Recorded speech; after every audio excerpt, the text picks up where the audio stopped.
വിലപ്പെട്ട പരിശുദ്ധമേറിയ നാമം വാഴ്ത്തപ്പെടുമാറാകട്ടെ. ഗ്രേസ് ഫെലോഷിപ്പിന്റെ ആഭിമുഖ്യത്തിൽ നടക്കുന്ന ഈ ഓൺലൈനിലൂടെ നടക്കുന്ന ഈ മീറ്റിംഗിൽ ദൈവ വചനം പ്രസ്താവിക്കുവാൻ എന്നെ ക്ഷണിച്ചു. അതിൽ ഒരുപാട് സന്തോഷം. വലിയ പദവിയായി കാണുന്നു. മനുഷ്യൻ ജീവിച്ചിരിക്കുമ്പോൾ മാത്രമേ എന്തെങ്കിലുമൊക്കെ ദൈവരാജ്യത്തിന്റെ കെട്ടുപണിക്ക് വേണ്ടി ചെയ്യാൻ പറ്റൂ. ഇന്നലെയും ഭൂമിയിൽ കഴിഞ്ഞ മണിക്കൂർ വരെയും ജീവിച്ചിരുന്ന ആയിരങ്ങൾ ലോകത്തുനിന്ന് മാറ്റപ്പെട്ടു പോയപ്പോൾ നമ്മുടെ സമയങ്ങളും നമുക്കൊരു നിശ്ചയമില്ല. നാളെ എന്നുള്ളത് നമുക്കുള്ളതല്ല. ദാവീദ് പറഞ്ഞതുപോലെ മരിച്ചവരും മൗനത ഇറങ്ങി ആരും ദൈവത്തെ സ്തുതിക്കുന്നില്ല. നാമോ ഇന്നു മുതൽ എന്നേക്കും ദൈവത്തെ സ്തുതിക്കും എന്ന പ്രസിദ്ധമായ വചനം ഞാൻ ഓർക്കുന്നു. ഞാൻ ഒരുപാട് ട്രാക്റ്റുകൾ ദൈവസന്നിധിയിൽ ഇരുന്ന് എഴുതാറുണ്ട്. പരിശുദ്ധാത്മാവ് തരുന്ന നിയോഗപ്രകാരം ഏകദേശം ഒരു 50 അടുപ്പിച്ച് ഞാൻ എഴുതി. അത് പ്രിന്റ് ചെയ്യും ഞാൻ. 1000, 2000 ദൈവം തരുന്ന നന്മയ്ക്കൊത്തവണ്ണം. അതിൻ്റെ ഒരു സ്പെഷ്യൽ മിനിസ്ട്രിയാണ് ട്രാക്ട് വിതരണം. ഒരുപാട് പാസ്റ്റർമാരൊക്കെ വന്ന് കൊണ്ടുപോകാറുണ്ട്. അതിൽ ഞാനൊരു ട്രാക്ട് എഴുതി, എന്നേ ഞാൻ മരിച്ചു പോവേണ്ടത്. ഒരു ട്രാക്റ്റിന്റെ പേരാണ്. ഈ മീറ്റിംഗ് കഴിഞ്ഞ് എന്നെ ഒന്ന് വിളിച്ചാൽ അതിൻ്റെ 4 പേജുള്ള ഒരു കോപ്പിയാണ്, 4 പേജുള്ള ഒരു ട്രാക്റ്റാണ് ഞാൻ നിങ്ങൾക്ക് ഇട്ടുതരാം. നമ്മുടെ വ്യക്തിപരമായ ജീവിതത്തെ തൊട്ടുണർത്തുന്ന ഒരു ആലോചന. എന്നേ ഞാൻ മരിച്ചു പോവേണ്ടത്. ഈ ശബ്ദം കേൾക്കുന്ന വാത്സല്യ സഹോദരങ്ങളെ, ഒരു തരത്തിൽ നമ്മൾ എന്നേ മരിച്ചു പോവേണ്ടല്ലേ? ആ കൊറോണയൊക്കെ വന്നപ്പം എത്രയോ ജനങ്ങൾ മരിച്ചതിൻ്റെ കൂട്ടം നമ്മൾ മരിക്കാമായിരുന്നു. എത്രയോ പ്രാവശ്യം ബൈക്കിലും കാറിലും ഒക്കെ നമ്മൾ യാത്ര ചെയ്തു. വാഹനങ്ങളിൽ അപകടത്തിൽ മരിക്കാമായിരുന്നു. മരിക്കാൻ വലിയ വലിയ രോഗമൊന്നും വരണ്ട, നല്ലൊരു പനി വന്നാൽ മതി. എത്രയോ രോഗങ്ങൾ വന്നു, നമ്മൾ മരിച്ചു പോവേണ്ടതായിരുന്നു.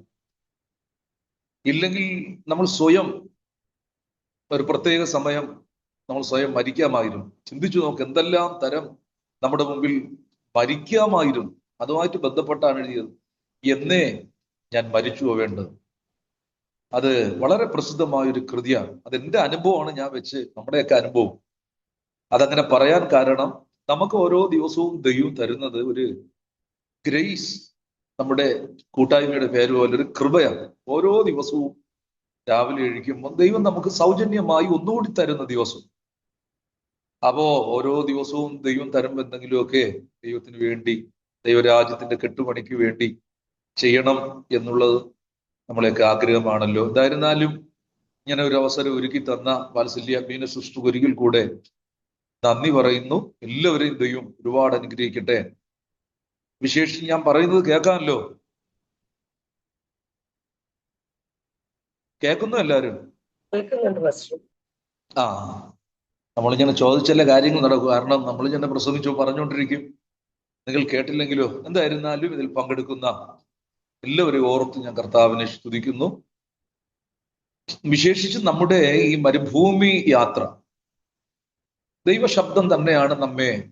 ഞാൻ വളരെ ശാന്തമായി തുടങ്ങുകയാണ്, ശ്രദ്ധിച്ചിരിക്കുക അതീവ ശ്രദ്ധയോടെ.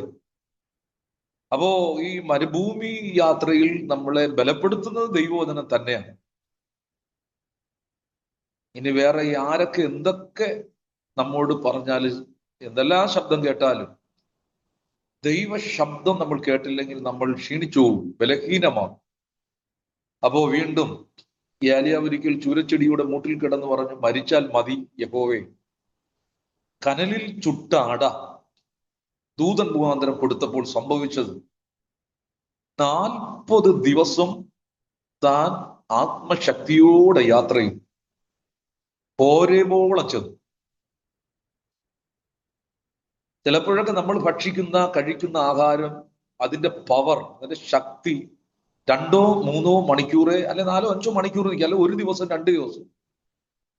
എന്നാൽ ഏലിയാവിന് കൊടുത്ത കനലിൽ ചുട്ടാട 40 ദിവസം അങ്ങ് യാത്ര ചെയ്യും. ചിലപ്പോഴൊക്കെ നമ്മൾ കേൾക്കുന്ന ചില വചനങ്ങൾ നിമിഷ നേരം കൊണ്ട് നമ്മൾ മറന്നുപോകും. ചില ശബ്ദം ഒരുപാട് കാലം നമ്മെ പിന്തുടർന്നുകൊണ്ടിരിക്കും. അതാണ് തെസ്സലോനിക്ക ലേഖനത്തിൽ പൗലൂസ് പറയുന്നത്, കേട്ട വചനം വ്യാപരിച്ചു കൊണ്ടിരിക്കുന്നു. നമ്മൾ പിന്തുടരും. ആ വചനത്തിന്റെ ഒരു പ്രത്യേകത, കനലിൽ ചുട്ട അട. കനൽ, തീ, കനൽ.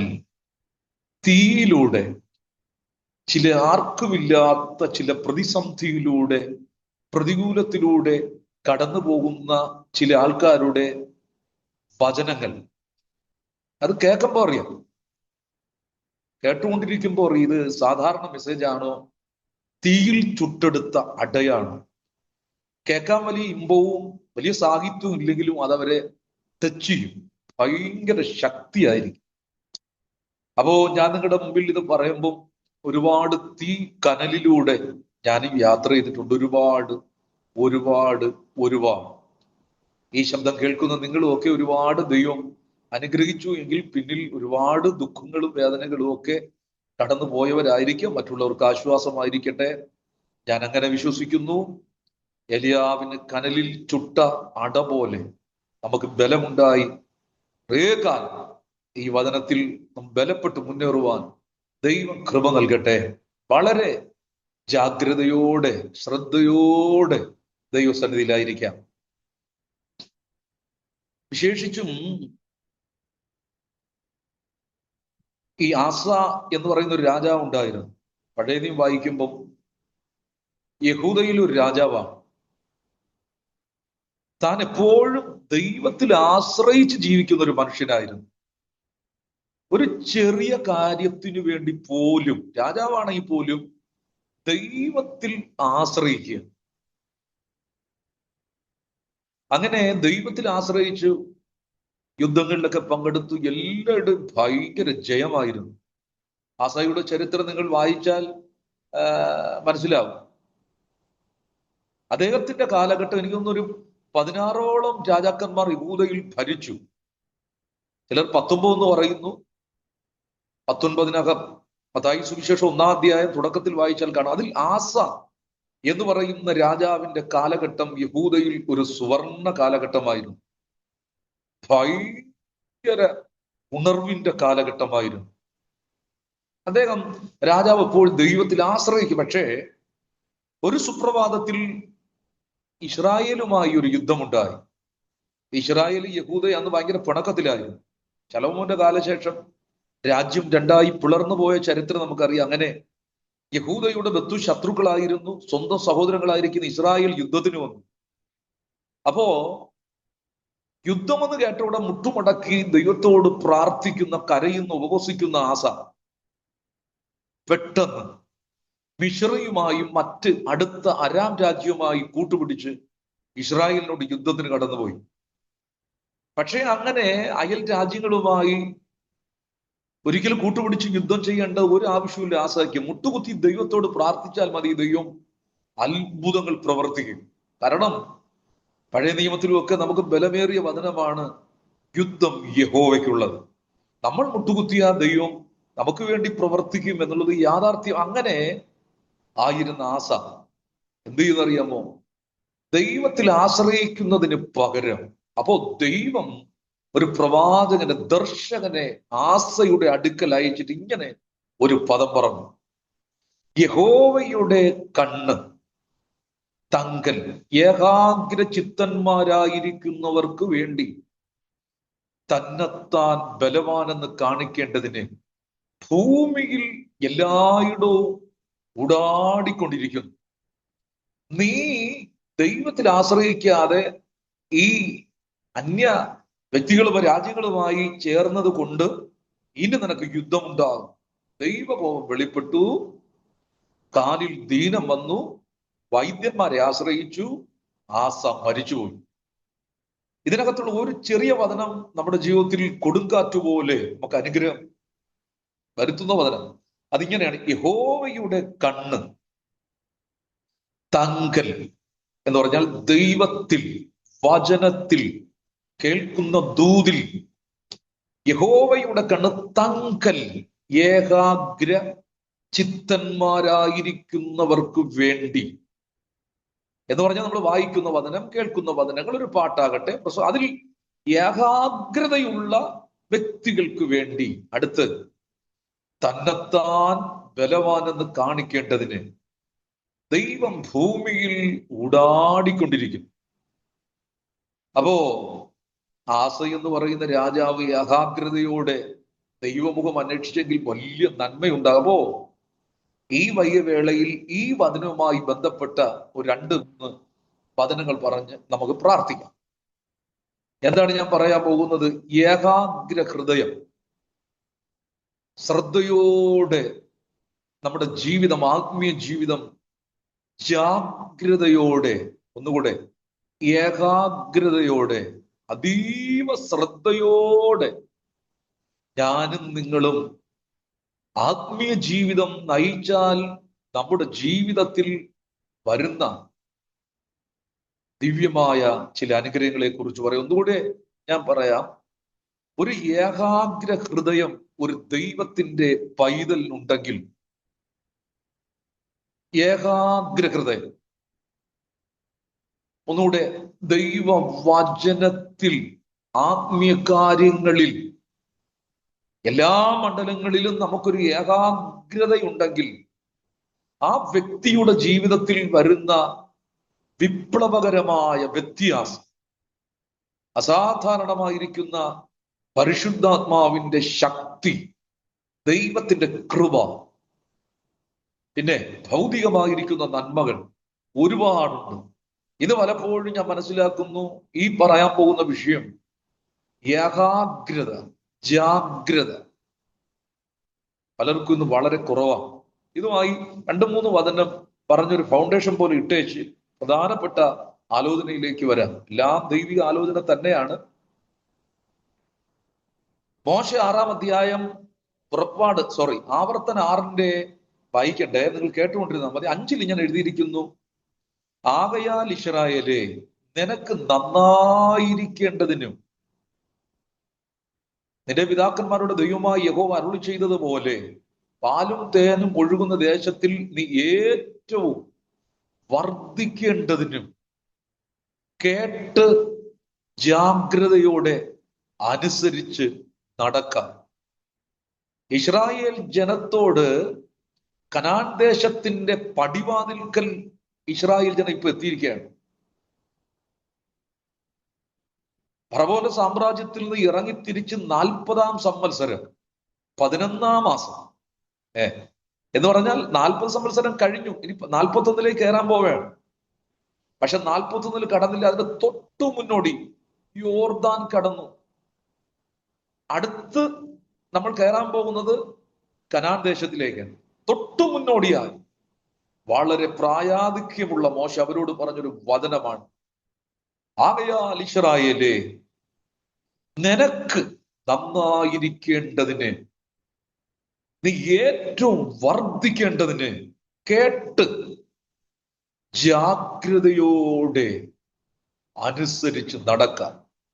അപ്പോൾ നമ്മൾ നന്നാകണമെങ്കിൽ, ദൈവത്തിന് മുമ്പിൽ നന്നായിരിക്കണമെങ്കിൽ, അത് ഏതെല്ലാം മേഖലയിൽ നന്നായിരിക്കണം? നമ്മുടെ ആരോഗ്യത്തിൽ, നമ്മുടെ കുടുംബജീവിതത്തിൽ, നമ്മുടെ ശുശ്രൂഷയിൽ നന്നായി ഒരു ആത്മീയ ജീവിതം നയിക്കാൻ. അടുത്ത് ഏറ്റവും വർദ്ധിക്കേണ്ടതിന്, എന്താ വർധനവ്? ആത്മീയ വർധനവ്. നമുക്ക് ഭൗതിക രണ്ടാമതെടുക്കാം. ഒന്ന്, നമുക്ക് ആത്മീയമാണല്ലോ ചർച്ച ചെയ്യുന്നത്. ആത്മീയം വരുമ്പോൾ ഭൗതികം വരുമല്ലോ. അതുകൊണ്ട് ഞാൻ കൂടുതൽ ഈ ഭൗതികം ഊന്നി സംസാരിക്കാതെ ആത്മീയത്തിൽ എന്ന് പറയാം. ഭൗതികം അതിന് തൊട്ടു പിന്നാലെ വരുന്നതാണ്. അപ്പോ നമ്മൾ ആത്മീയമായും വർദ്ധിച്ചു വരണമെങ്കിൽ പ്രാർത്ഥന, അതിന്റെ ദൈർഘ്യം, പ്രാർത്ഥന കൂടുതൽ പ്രാർത്ഥിക്കണമെങ്കിൽ, കൂടുതലായി വർധനമുണ്ടാകണമെങ്കിൽ ജാഗ്രതയുണ്ടായിരിക്കണമെന്നാണ് മോശ പറഞ്ഞത്. അതിനെക്കുറിച്ച് ഈ യോബിന്റെ പുസ്തകത്തിലും ഇങ്ങനൊരു നല്ല പ്രസിദ്ധമായ വചനം നിങ്ങൾ കാണാതെ പഠിച്ചിരിക്കേണ്ട വചനമാണ്. യോബിന്റെ പുസ്തകം, യോബിന്റെ അനുഭവം ആദ്യം പറയാം. 19:10 പറയുന്നു: എന്റെ കഥ കഴിഞ്ഞുപോയി. കഥ കഴിഞ്ഞുപോയി എന്ന് പറഞ്ഞ ഇയ്യോബ് തന്നെ, ഇയ്യോബിനോട് ദൈവം ഇടപെടുകയാണ്. നീ ദൈവത്തെ ശ്രദ്ധയോടെ അന്വേഷിക്കുകയും സർവശക്തനോട് അപേക്ഷിക്കുകയും ചെയ്ത നീ നിർമ്മലനും നേരുള്ളവനുമെങ്കിൽ അവൻ നിനക്ക് വേണ്ടി ഇപ്പം ഉണർന്നു വരും. നോക്കണമേ, എല്ലാം തകർത്തരിപ്പണമായി ഇയ്യോബിനോട് പറയും, നീ ദൈവത്തെ ശ്രദ്ധയോടെ അന്വേഷിക്കണം. ശ്രദ്ധയോടെ ശ്രദ്ധയോടെ ശ്രദ്ധയോടെ നമ്മൾ ദൈവാലയത്തിൽ പോയി പാട്ടുപാടുമ്പോൾ ശ്രദ്ധയോടെ, വചനം വായിക്കുമ്പോൾ ശ്രദ്ധയോടെ. നമ്മുടെ ജീവിതം ഒരുപാട് തകർച്ചകളും വെല്ലുവിളികളും ഒക്കെ വരാൻ ഒരു പിന്നിലെ ഘടകം അശ്രദ്ധയാണ് എന്ന് മറന്നു പോകരുത്. അപ്പോ ഇയ്യോബിനോട് പറയുന്നു, നീ ദൈവത്തെ ശ്രദ്ധയോടെ, അവൻ നിനക്ക് വേണ്ടി 2026 ഉണർന്നു വരുമെന്നല്ല, ഇപ്പം ശ്രദ്ധയോടെ ഏകാഗ്രതയോടെ. അതാണ് തുടക്കത്തിൽ പറഞ്ഞ്, യഹോവയുടെ കണ്ണ് ഭൂമിയിൽ ഊടാടിക്കൊണ്ടിരിക്കുന്നു. ക്രിസ്ത്യാനികൾ എവിടെയുണ്ട്? നമ്മുടെ വേഷവിധാനം എങ്ങനെയാണ്? ബൈബിൾ എടുത്തോ, മീറ്റിങ്ങിന് പോകും, ഇതൊന്നും അല്ല ദൈവം നോക്കുന്നത്.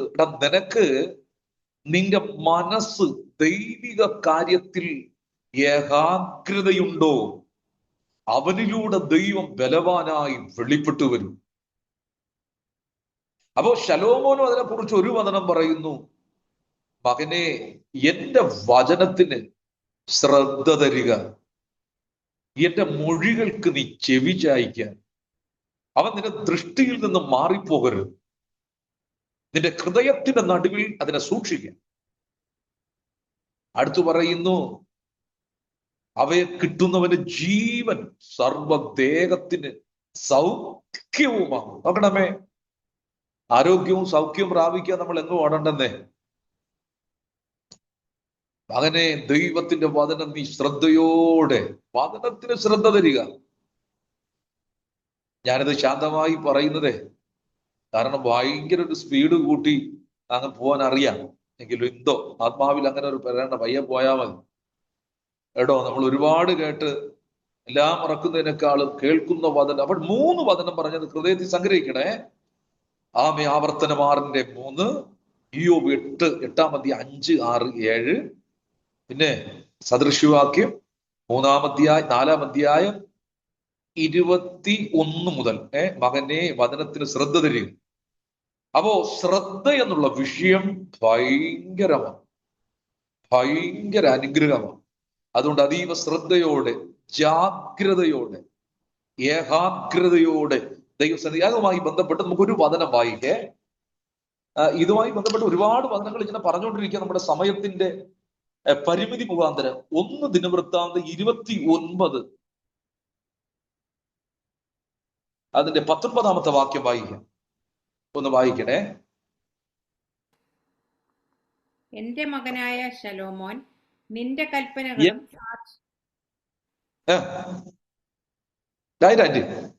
എന്റെ മകനായ ശലോമോൻ, നിന്റെ കൽപ്പനകളും സാക്ഷ്യങ്ങളും ചട്ടങ്ങളും പ്രമാണിക്കേണ്ടതിനും പണിയേണ്ടതിനായി ഞാൻ വട്ടം കൂട്ടിയിരിക്കുന്ന മന്ദിരം തീർപ്പാൻ ഇവയെല്ലാം നിവർത്തിക്കേണ്ടതിനും അവന് ഒരു ഏകാഗ്ര ഹൃദയം നൽകണമേ. മതി. ദാവീദിന്റെ ഒരു പ്രാർത്ഥനയാണ്.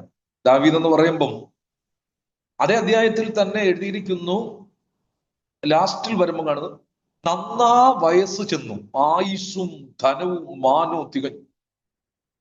ഇനി നേരത്തെ മോശയുടെ കാര്യം പറഞ്ഞതുപോലെ ഇനി ഏത് സമയത്തും ദാവീദ് മരിക്കാം എന്ന് പറഞ്ഞാൽ അത്ര പ്രായം ചെന്നു. ഇസ്രായേൽ സഭയെ വിളിച്ചുകൂട്ടി. അത് ഇപ്പുറത്തോട്ട് നിങ്ങൾ 28 ഒന്ന് വായിച്ച വെറുതെ വായിക്കുമ്പോൾ ചരിത്രമൊക്കെ പഠിക്കുന്നത് ഭയങ്കര രസമാണ്. പണ്ട് ഞാൻ സ്കൂളിൽ പഠിക്കുമ്പോൾ ഹിസ്റ്ററി പഠിക്കാൻ ഭയങ്കര ഇഷ്ടമാണ്. നമ്മൾ ചരിത്രമൊക്കെ എഴുതി വെച്ചിരിക്കും, നമ്മൾ വായിച്ച് ധ്യാനിക്കണം, അതിന്റെ അനുഗ്രഹം നമ്മുടെ മേൽ വരും. അപ്പൊ ദാവീദിന് ഭയങ്കര ഒരു ആഗ്രഹം, ആഗ്രഹങ്ങളിൽ നടക്കാതെ പോയ ആഗ്രഹമാണ് എന്ത്? ഒരു ആലയം പണിയുക എന്നുള്ളത്. ആലയം പണിക്ക് വേണ്ടി ദാവീദ് സകല സംവിധാനങ്ങളും ഒരുക്കി. ഒറ്റ വാക്ക് പറഞ്ഞ് നമ്മൾ വീട് വെക്കാൻ നേരത്തിന് എന്ത് ചെയ്യും? ഫൗണ്ടേഷന് കല്ലിറക്കി, കമ്പി ഇറക്കി, സിമന്റ് ഇറക്കി, എല്ലാം ചെയ്തു, എല്ലാം റെഡിയാക്കി, എല്ലാം. ദൈവശബ്ദം, ദാവീദേ, നീ ഈ ആലയം പണിയേണ്ട കാരണം നിന്റെ കൈ, രക്തം നിറഞ്ഞ കൈ, നീ യോദ്ധാവാണ്, നീ ആലയപ്പണി ചെയ്യണ്ട. നിന്റെ മകൻ ശലോമോനെ ഞാൻ എന്റെ മകനായി, പുത്രനായി തെരഞ്ഞെടുത്തു. ആമേ, ഞാൻ അവന്റെ പിതാവായിരിക്കും, അവന്റെ പുത്രനായിരിക്കും, അവൻ ആലയം പണിയണം. ഈ ശബ്ദം കേട്ട ഉടനെ ദൈവത്തോട് മറുത്തൊന്നും പറയാതെ സഭയെ വിളിച്ചുകൂട്ടി. അവിടെ എഴുതിയിരിക്കുന്നു, ആ സഭയിൽ ഇസ്രായേലിലുള്ള യോദ്ധാക്കളായിരിക്കുന്ന സകല ജനത്തെയും വിളിച്ചുകൂട്ടി.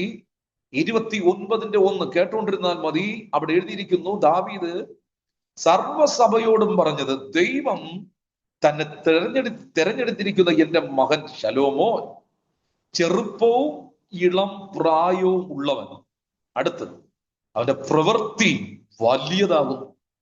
മന്ദിരം മനുഷ്യനല്ല, യഹോവയ്ക്കത്രേ. ജനത്തിന് മുമ്പിൽ ദാവീദ് തന്റെ കൈ കൊണ്ട് ശലോമോനെ പിടിച്ചു കാണാം. ഞാൻ പിടിച്ചു, കുഞ്ഞുങ്ങളെ പിടിച്ചുകൊണ്ട് വരുന്നത് പോലെ ജനത്തിന് മുമ്പിൽ നിർത്തിയിട്ട് ഇങ്ങനെ പറഞ്ഞു, എന്റെ മകൻ ശലോമോൻ ഇപ്പം ചെറുപ്പമാണ്. പിന്നെ അവിടെ എഴുതിയിരിക്കുന്നു, ഇളം പ്രായമാണ്. അവന്റെ മുമ്പിൽ വലിയൊരു പ്രവൃത്തിയുണ്ട്. എന്താ പ്രവൃത്തി? മന്ദിരം പണിയുക എന്ന് പറഞ്ഞു വന്നിട്ട് പറയുന്നു, ദൈവത്തോട് പ്രാർത്ഥിക്കുകയാണ്, ദൈവമേ, എന്റെ ഈ മകനായിരിക്കുന്ന ശലോമോൻ നിന്റെ ചട്ടങ്ങളും പ്രമാണങ്ങളും കൽപ്പനകളും പ്രമാണിക്കേണ്ടതിനും ഞാൻ വട്ടം കൂട്ടിയിരിക്കുന്ന നിന്റെ ആലയം പണിയുവാൻ, ഇതെല്ലാം പൂർത്തീകരിക്കുവാൻ ദൈവമേ അവന് കുറെ സമ്പത്ത് കൊടുക്കണേ, കുറെ ആൾബലം കൊടുക്കണേ, നല്ല ശക്തി കൊടുക്കണമേ എന്നൊന്നും അല്ല പറഞ്ഞത്. അവിടുത്തെ പ്രാർത്ഥന, അവന് ഒരു ഏകാഗ്ര ഹൃദയം കൊടുക്കണമേ. മരിക്കാൻ പോകുന്നതിന് മുമ്പ് അപ്പന്റെ പ്രാർത്ഥന മകന് വേണ്ടി. അവന്റെ മുമ്പിൽ വലിയൊരു പ്രവൃത്തി, വലിയ പ്രവൃത്തി, സാധാ പ്രവൃത്തി അല്ല, അസാധാരണമായ പ്രവൃത്തി, മാനുഷ്യമായ ബുദ്ധിയിൽ ഒതുങ്ങാത്ത അതിശക്തമായിരിക്കുന്ന ഒരു പ്രവൃത്തി ഇതാ കൊടുത്തിരിക്കുന്നു. അപ്പോ ഈ പ്രവൃത്തി ചെയ്യണമെങ്കിൽ ദാവീദ് അവന് ഏകാഗ്ര ഹൃദയം കൊടുക്കണമേ. ഞാൻ നിങ്ങളോട് പറയാം പ്രിയരെ, നമ്മുടെ മുമ്പിലും ഒരുപാട് പ്രവൃത്തിയുണ്ട്. ഈ പ്രവൃത്തികൾ ചെയ്തെടുക്കണമെങ്കിൽ നമുക്കൊരു ഏകാഗ്ര ഹൃദയം വേണം. ഏകാഗ്ര ഹൃദയം. ദാവീദിന് ഇതെങ്ങനെ മനസ്സിലായി? 86 സങ്കീർത്തനത്തിൽ ഒരിക്കൽ ദാവീദ് അറിയാതെ ദൈവത്തോട് പ്രാർത്ഥിച്ചു, ദൈവമേ, നിന്നെ ഭയപ്പെടുവാൻ എന്റെ ഹൃദയത്തെ ഏകാഗ്രമാക്കണമേ. ദാവീദിന്റെ പ്രാർത്ഥന നിരന്തരമുള്ള പ്രാർത്ഥനയായിരിക്കാം. ഒരിക്കൽ എഴുതി, ദൈവമേ, നിന്നെ ഭയപ്പെടുവാൻ എന്റെ ഹൃദയത്തെ ഏകാഗ്രമാക്കണമേ. അപ്പോ ദാവീദിന്റെ ഹൃദയം ഏകാഗ്രമായിരുന്നത് കൊണ്ട്, എനിക്കൊന്ന് ഈ പ്രാർത്ഥന പണ്ട് ആട്ടിടയനായിരുന്നപ്പോ പറഞ്ഞതാണോ? അന്നേ പറഞ്ഞു കാണും, ദൈവമേ, എന്റെ ഹൃദയത്തെ ഏകാഗ്രമാക്കണേ, ഏകാഗ്രമാക്കണേ. ശ്രദ്ധയോടെ, ജാഗ്രതയോടെ നിന്നെ സേവിക്കാൻ, നിന്റെ വചനം കേൾക്കാൻ, നിന്റെ ശബ്ദം കേൾക്കാൻ എനിക്കൊരു അന്ന് പ്രാർത്ഥിച്ചതായിരിക്കാം. ദൈവം ആ പ്രാർത്ഥന കേട്ട് ദൈവം ഏകാഗ്ര കൊടുത്തു. പിന്നെ രാജാവായി മാറി എന്തെല്ലാം പ്രതിസന്ധികൾ നേടി തരണം ചെയ്തു. ഇതിനെല്ലാം പിന്നിലെ ഘടകം തനിക്ക് ദൈവം കൊടുത്ത ഏകാഗ്ര ഹൃദയമായിരിക്കാം. ഏകാഗ്രത എന്ന് പറയുമ്പോൾ എന്താ? ഒരൊറ്റ വിഷയത്തിൽ കേന്ദ്രീകരിച്ച് മനസ്സ് പതറിപ്പോകാതെ, ചഞ്ചലിച്ചു പോകാതെ, ഒരു വിഷയത്തിൽ തന്നെ നല്ല ഉറപ്പ്, നല്ല കോൺഫിഡൻസ്, നല്ല ഏകാഗ്രത, നല്ല ഉറപ്പ്, നല്ല എന്താ ഞാൻ നിങ്ങളോട് പറയുന്നു പ്രിയ ദൈവമക്കളെ, നമുക്ക് ഒരുപാട് കാര്യങ്ങൾ ദൈവത്തിന് വേണ്ടി ചെയ്യാനുണ്ട്.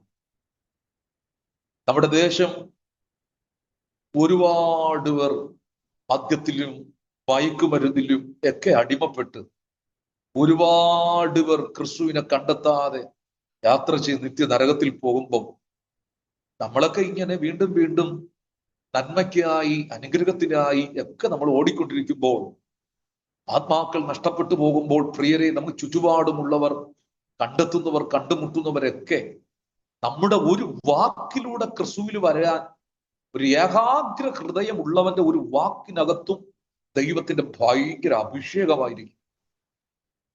ഈ ഏകാഗ്ര ഹൃദയം ഉള്ളവന്റെ ജീവിതം അതൊരു സ്പെഷ്യലാണ്. സ്തോത്രം. എന്ന് പറഞ്ഞാൽ ഏകാഗ്ര ഹൃദയം ഉള്ളവൻ എപ്പോഴും ദൈവത്തിന്റെ സഹിത്വം നിറഞ്ഞു നിൽക്കുമെന്ന് ഞാൻ മനസ്സിലാക്കും. അപ്പോൾ നിന്നെ ഭയപ്പെടുവാൻ എന്റെ ഹൃദയത്തെ ഏകാഗ്രമാക്കണമെന്ന് അപ്പം പ്രാർത്ഥിച്ചു.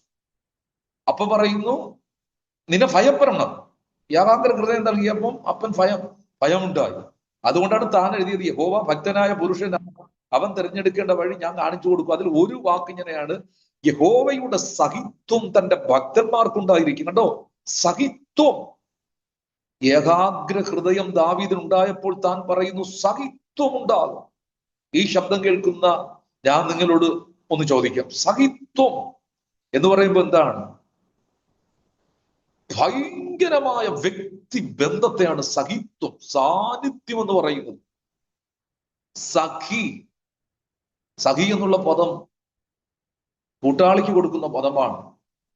തക്ക തുണയ്ക്കും, ഒറ്റ വാക്ക് പറഞ്ഞാൽ ദൈവം കൊടുക്കുന്ന ഒരു ഭാര്യ, വീട്ടിലെ അമ്മ, കുടുംബമായി കഴിയുമ്പം സഹിത്വം. സഹിത്വം. ഞാൻ നിങ്ങളോട് പറയാം, ദൈവത്തിന്റെ സഹിത്വം, സാന്നിധ്യം ഓരോ സെക്കൻഡിലും നമ്മൾ അനുഭവിക്കാൻ ഒരു ഏകാഗ്ര ഹൃദയമുള്ളവനെ പറ്റും. ഈ ഏകാഗ്ര ദൈവ സാന്നിധ്യം വന്നാൽ പിന്നെ നമുക്ക് വേറെ ഒന്നും വേണ്ടല്ലോ. സാന്നിധ്യം മതി ഒറ്റ. വേറെ നമുക്ക് സത്യം പറഞ്ഞാൽ പ്രാർത്ഥിക്കാൻ വേണ്ട, ഓസിക്കേണ്ട, കരയാൻ വേണ്ട, ഒന്നും ചെയ്യണം. സഹിത്വമുണ്ടോ? അവൻ ദൈവത്തോട് കൂടെ, ഞാൻ പറഞ്ഞ പ്രാർത്ഥന ആരാധന വേണ്ടെന്നല്ല, മോശ പറഞ്ഞതുപോലെ നിന്റെ സാന്നിധ്യം ഞങ്ങളോടുകൂടെ, അങ്ങനെ സകല ജാതികളിലും വെച്ച് വിശേഷത ഉള്ളവരെന്നറിയും. സാന്നിധ്യം. ദൈവം ഞങ്ങൾക്ക് സ്വസ്ഥത നൽകും. സാന്നിധ്യം, സഹിത്വം. എന്നെ കേൾക്കുന്ന പ്രിയരെ, നമ്മുടെ ഏകാഗ്രത എങ്ങനെയാണ്? കഴിഞ്ഞ ഞായറാഴ്ച നിങ്ങൾ പള്ളിയിൽ പോയി, ദൈവദാസൻ പ്രബോധിപ്പിച്ചു, നല്ല മെസ്സേജ് നൽകി. നിങ്ങളുടെ മനസ്സിൽ അതുണ്ടോ? കഴിഞ്ഞ പ്രാവശ്യം സൂമിലൂടെ പ്രിയ ആന്റി കൂടെയൊക്കെ എന്ത് ബന്ധപ്പെട്ട ഇതൊക്കെ ചെയ്യുന്നത്? സ്തോത്രം. കഴിഞ്ഞ ആഴ്ച കേട്ട, കഴിഞ്ഞ മാസങ്ങൾ കേട്ട 52 ആഴ്ചകളിൽ 52 സങ്കീർത്തനം, 52 മെസ്സേജ്, ഇതിനിടയ്ക്ക് ഭവന പ്രാർത്ഥന, ബൈബിൾ നമ്മൾ എപ്പോഴും മാറോടണയ്ക്കും. നിങ്ങൾ ചിന്തിച്ചു നോക്കൂ, ബൈബിൾ പറയുന്നു, കാലം നോക്കിയാൽ, എബ്രായ ലേഖനത്തിൽ, ഉപദേഷ്ടാക്കന്മാരായിരിക്കേണ്ട നിങ്ങൾ ഇപ്പോൾ ഉപദേഷ്ടാക്കന്മാരാ, വലിയ സഭാ പരിപാലനം ചെയ്യുന്നവരാ, പ്രവാചകന്മാരാ, ഉലകം ചുറ്റി ആത്മാക്കൾ എന്തെല്ലാം ചെയ്തെടുക്കുക, അതെല്ലാം ചെയ്യേണ്ട നമ്മൾ ഇന്നും. എങ്ങനെ? അവരവരുടെ കാര്യം എന്തൊക്കെയോ നമ്മൾ ചെയ്യുന്നു, ഇല്ലെന്ന് ഞാൻ പറയുന്നില്ല. പ്രിയരെ, എന്തുകൊണ്ട് എന്നോട് ഒരുപാട് പറയും, പാസ്റ്ററെ, ഈ പാസ്റ്റർ, ഞാൻ ചിലയിടത്ത് ഈ മെസ്സേജ് പ്രസംഗിക്കാറുണ്ട്, എനിക്ക് ഭയങ്കര ഇഷ്ടമുള്ളൊരു മെസ്സേജാണ്.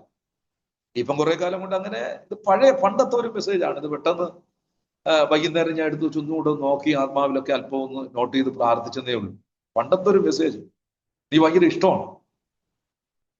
ഇത് ഞാൻ പ്രസംഗിച്ചിട്ടും എൻ്റെ ജീവിതത്തിലും ഒക്കെ ഒരുപാട് ഈ അശ്രദ്ധ വന്നിട്ടുണ്ട്. അതിന്റെ പാളിച്ചയും തോൽവിയും ഞാനും അനുഭവിച്ചിട്ടുണ്ട്.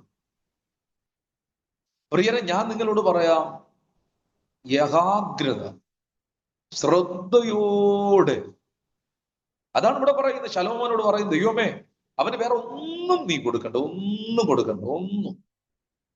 അതാ മരിക്കാൻ പോകുന്നു, അവന് നല്ലൊരു കൂട്ടാളിയെ കൊടുക്കണേ, ഒന്നും പ്രാർത്ഥിച്ചില്ല. അവന് ഏകാഗ്ര ഹൃദയം കൊടുക്കണേ.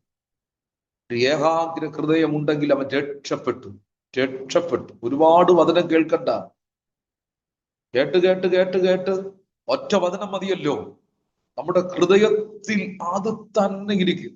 ഊണിലും ഉറക്കത്തിലും അത് നമ്മോട് സംസാരിച്ചു കൊണ്ടിരിക്കും. 100 വചനങ്ങൾ കേട്ട് ചിലപ്പോ ഒരു വചനം പോലും ഇല്ലാതെ തപ്പിത്തടയുവാൻ കാരണം പിശാച് നിന്റെ ഏകാഗ്ര ഹൃദയത്തെ കെടുത്തിക്കളഞ്ഞു. നേരത്തെ പറഞ്ഞു വന്നത്, ചിലയിടത്തൊക്കെ പ്രസംഗിക്കാൻ പോകുമ്പം ഈ മെസ്സേജാണ് പറയുന്നതെങ്കിൽ ജനം കുറെ ഓടിക്കൂടും. പാസ്റ്ററെ പറഞ്ഞത് കറക്റ്റാണ്, ഏകാഗ്ര ഹൃദയം എന്ന് പറയുന്നതില്ല. കേട്ടുകൊണ്ടിരിക്കുമ്പോൾ ഭയങ്കര ആവേശം. ഇത് കഴിഞ്ഞ് വീട്ടിലെത്തുമ്പോൾ ദൂത് മറന്നു പോകുന്നു, പാട്ട് മറന്നു പോകുന്നു, പ്രവചനങ്ങൾ മറന്നു പോകുന്നു. പാസ്റ്ററെ എന്ത് ഒരു ശൂന്യം. ഈ ബലൂണിലെ കാറ്റ് ഒരു കോള് വന്ന് അത് പോകുന്നത് പോലെ ശൂന്യം. ജീവൻ നിലനിൽക്കുന്നില്ല, കൃപ നിലനിൽക്കുന്നില്ല. പരിശുദ്ധാത്മാവ് എന്ന് പറയാൻ അത് എന്തോ ശൂന്യമായി പോകും. ആത്മശക്തി കുറഞ്ഞു പോകും, ദൈവകൃപ കുറഞ്ഞു പോകും. വീണ്ടും നിങ്ങൾ ഇത് ഞാൻ പ്രസംഗിച്ചുകൊണ്ടിരിക്കും, നിങ്ങൾ കുറെ ചിന്തിച്ചു നോക്ക്. ആ ദൈവത്തിന്റെ സഹിത്വം, സാന്നിധ്യം. ഇപ്പൊ ഈ വെള്ളം കോരി നമ്മൾ കുളിക്കാന്നെങ്കിൽ തലയിലൂടെ ഇങ്ങനെ വെള്ളം ഒഴുകിപ്പോകും, പിന്നെ നമ്മൾ തൂത്ത് ഉടച്ച് കുളിച്ചു കഴിയും എന്നതുപോലെയാണ് ഇപ്പം ഈ വെള്ളം ഇങ്ങനെ ഒഴുകിപ്പോകുന്നു, പെട്ടെന്ന് ഉണങ്ങിപ്പോകുന്നത് പോലെ നിൽക്കുന്നില്ല. ദൈവ സാന്നിധ്യം, ദൈവ കൃപ ചോർന്നു പോകുന്നു, അല്ലേ? ശക്തി കെട്ടുപോകുന്നു. എന്തെല്ലാം അനുഗ്രഹങ്ങൾ നമ്മുടെ മേൽ വരേണ്ടത്. ഏകാഗ്ര ഹൃദയം ഉണ്ടെങ്കിൽ, ആ ഹൃദയത്തിൽ ഏകാഗ്രത ഉണ്ടെങ്കിൽ പ്രവചനം നമ്മുടെ ഉള്ളിൽ, പ്രവചനം, വെളിപ്പാട്, ദർശനം എല്ലാം നമ്മുടെ ഉള്ളിലുണ്ട്. അതെല്ലാം ഭയങ്കരമായി അത് പ്രവർത്തിക്കുമായിരുന്നു. പക്ഷേ ഏകാഗ്രതയില്ല. നമ്മൾ ഒരുപാട് വർഷമായി കർത്താവിനെ കണ്ടുമുട്ടി. ഞാൻ കുറ്റം പറയുന്നില്ല കേട്ടോ, നിങ്ങൾ അങ്ങനെയൊന്നും വിചാരിക്കില്ല. കുറ്റം പറഞ്ഞ് നിങ്ങളെ മുറിപ്പെടുത്തുന്നതൊന്നുമല്ല, വേദനിപ്പിക്കുന്നതൊന്നുമല്ല കേട്ടോ. നമ്മൾ ഒരുമിച്ചാണ്. നിങ്ങൾ അനുഗ്രഹിക്കപ്പെടും. ഞാനിങ്ങനെ പ്രസംഗിക്കുന്നത് ചുമ്മാ ലക്ഷ്യബോധമില്ലാതെ അല്ല. ഒരു വ്യക്തിയുടെ ഉള്ളിൽ ഒരു വചനമെങ്കിലും ഒന്ന് കയറിയാൽ അതൊരു അനുഗ്രഹമായി. ഒരു വചനം മതി.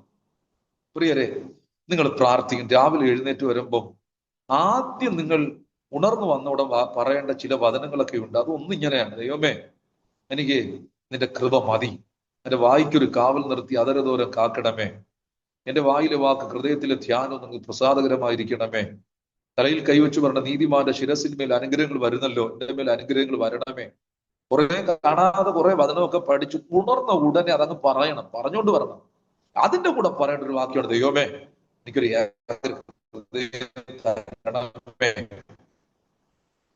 പ്രിയ ദൈവമക്കളുടെ നിരന്തരം നമ്മൾ ചെന്ന് കിടന്ന് ഉറങ്ങാൻ കിടക്കുമ്പോഴും നമ്മളെ ഹൃദയത്തിൽ ഈ ഉറങ്ങി വരുമ്പോഴും ഒക്കെ നടക്കുന്നു. കണ്ണടച്ച് ഉറങ്ങി വരുന്ന സമയം നമ്മുടെ ലാസ്റ്റ് ഒരു മരണത്തിന് തുല്യമാണ്. പിന്നെ പിറ്റേന്ന് ഉണർന്ന് നമ്മുടെ ആത്മാവ് എവിടെയൊക്കെ പോകുന്നു നമുക്ക് പോലും അറിയില്ലല്ലോ. ഉറക്കം, ആ ഉറങ്ങി വരേണ്ട ആ പ്രത്യേക സമയം നിങ്ങളൊന്ന് ആസ്വദിച്ചു നോക്ക്. ആ ഉറങ്ങി വരേണ്ട ലാസ്റ്റ് ടൈം, ആ ഉറക്കം, നമ്മൾ ഉറങ്ങി ഉറക്കത്തിലേക്ക് വഴുതി വീഴുന്ന ഒറ്റയ്ക്ക്.